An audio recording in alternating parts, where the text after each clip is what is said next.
anticipation. No, history in the making. We're the first pick. Like the 16, feeling brand new, like you never seen. Welcome to the future. Bonjour à tous, bienvenue sur la chaîne NFL Fashion après une longue interruption. Au sommaire aujourd'hui, nous allons faire un review de ce magnifique maillot Nike authentique Pittsburgh Steelers de Levon Kirkland datant de 1999. Nous allons aussi également parler de l'évolution du maillot des Steelers, de toutes ses spécificités. Nous allons également parler de l'arrivée de Nike en 1996 dans la NFL et plein de petites choses qui peuvent être intéressantes sur ces maillots. C'est parti. Mais d'abord, rendons hommage à cet exceptionnel joueur qui était Levon Kirkland. En tant que fan de linebacker, j'ai toujours apprécié les Steelers, car quand ils décident d'en drafter un, il sera très rare. Le pari était tout de même risqué, puisqu'avec des mensurations d'1m85 pour 122 kg, Kirkland avait plutôt le physique d'un defensive tackle que d'un outside linebacker qu'il était pour l'université de Clemson, dans laquelle il a été élu All-American.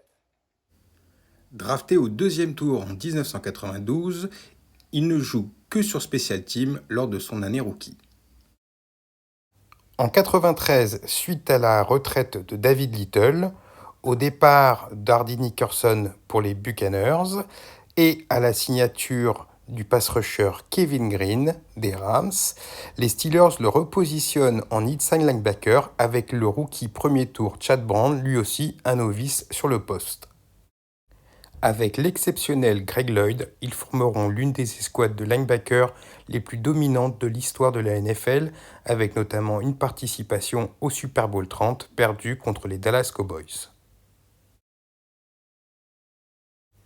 Il s'imposera comme une référence à sa position, en étant un féroce plaqueur, possédant une vivacité et une qualité de déplacement impressionnante pour un tel gabarit. En 11 saisons, il cumulera 1026 plaquages, 11 interceptions, 16 fumbles provoqués pour 9 recouverts et un touchdown. Il sera élu à 2 Pro Bowl, une fois First Team All-Pro, une fois Second Team All-Pro et sera élu également dans l'équipe de la décennie des années 90. Après presque 30 ans sans changement majeur sur leur uniforme, les Steelers ont décidé en 1997 de faire leur révolution en passant chez Nike après 5 ans chez Starter.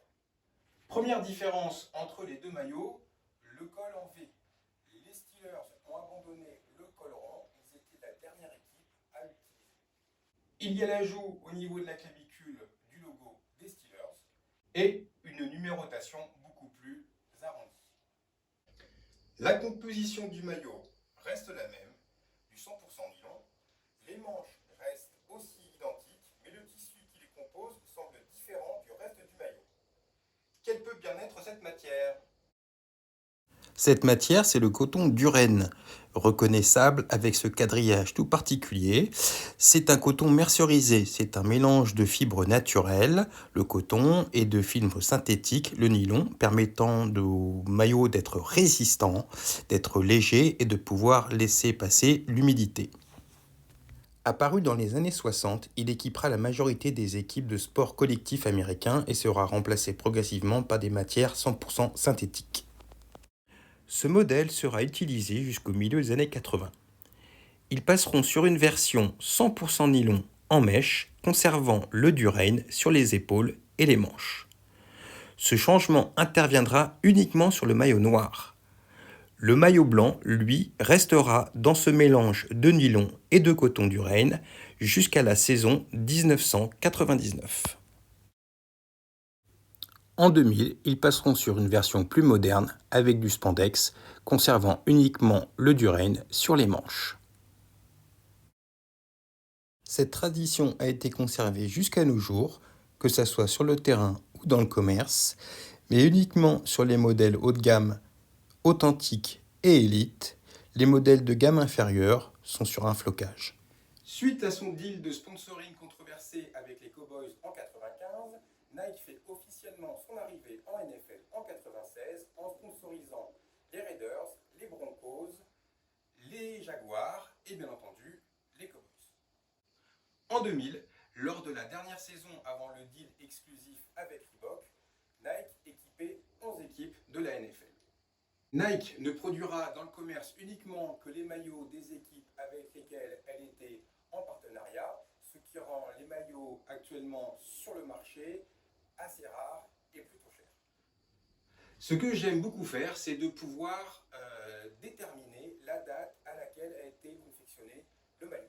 Chez Nike, depuis 2012, et chez Mitchell & Ness depuis tout temps, sur l'étiquette, il y a toujours la date de production. Mais ce n'est pas le cas sur les autres marques des productions antérieures. Je vais vous expliquer comment j'ai pu déterminer que ce maillot de Levon Kirkland était de 1999. En 1997, le sigle TM, marque déposée en anglais, apparaîtra sous le logo des Steelers des maillots de match et de ceux du commerce. Il disparaîtra en 1999. En 2000, un triangle est ajouté au niveau du col en V, comme pour le modèle Vapor, également sur les maillots disponibles dans le commerce. Il s'agit donc bien, comme ce team issu, d'un maillot de la saison 1999. Le jog tag peut également être un très bon indice pour déterminer l'âge et la date de fabrication d'un jersey. Entre 1996 et 2000, Nike a utilisé 4 jog tags, tous très beaux et qualitatifs. Je les ai répertoriés par année selon mes observations. Bien entendu, il s'agit des jog tags de la gamme authentique. Les réplicas, eux, ont tout simplement la taille en lettres sur le jog tag. 96 Made in Salvador avec des produits fabriqués aux USA. 97 Made in Salvador. 98 Made in Salvador. 99 Made in USA. 2000 Made in Salvador. SP18 pour printemps 2018 et à droite chez Mitchell & Ness. On a souvent la dent dure, et parfois effectivement à juste titre, de la qualité des reproductions des authentiques de la marque Mitchell & Ness. La taille des numéros, la numérotation, le nameplate, l'emplacement du patch. Parce que l'on veut effectivement que notre maillot ressemble le plus possible à celui qui a été porté par le joueur. Malheureusement, ce problème ne date pas d'aujourd'hui. Grâce à ce maillot de Levon Kirkland, je vais vous montrer quelques erreurs de production qu'a fait Nike pendant cette première partie de son règne sur la NFL entre 1996 et 2000. En 97, le modèle authentique sort avec du spandex sur le côté et avec un flocage à la place du tissu du règne sur les manches. On s'aperçoit que ce sont de grossières erreurs. Ce type d'erreur avec du spandex est classique. On s'aperçoit sur ce modèle de 96 et ce modèle de 99 que le modèle dans le commerce est à l'inverse de ce que portaient les joueurs. Autre type d'erreur classique sur les maillots des années 90, le nameplate. Après l'acquisition de ce maillot de Kirkland, je me suis rapidement rendu compte que la police de caractère de ce nameplate n'était pas la bonne. Beaucoup de maillots des années 90 ont subi des changements au niveau du nameplate, soit ils ont été rajoutés, soit ils ont été changés. C'est potentiellement ce qui a été le cas pour celui-ci, même si je pense que l'erreur vient plutôt de chez Nike. En haut, mon maillot, en bas, la bonne typo. On s'aperçoit qu'on a deux typos différentes pour deux maillots produits pourtant la même année en 2000. Autre différence que l'on constate en fonction de l'année et du lieu de production, c'est la qualité du swoosh, la virgule Nike. Sur ce modèle de 98, la qualité est quasiment identique à ce qui est produit actuellement, comme en fait un patch qui serait cousu sur le maillot. En 99 et en 2000, sur les Made in USA, on a un swoosh avec une forme un peu différente qui est brodé directement dans le maillot, comme à peu près les limited de nos jours.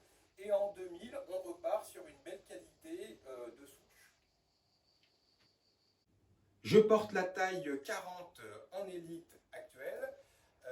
Les élites actuelles font la taille de 53 cm en largeur. Celui-ci est à 56, Donc ça reste forcément un petit peu lâche pour moi, mais tout à fait portant. Ce numéro est terminé, j'espère qu'il vous aura plu, je vous remercie et je vous dis à très bientôt sur NFL Fashion.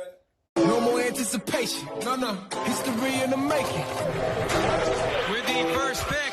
Scheme like the 16, feeling brand new like you never seen. Going to the future. Let's go!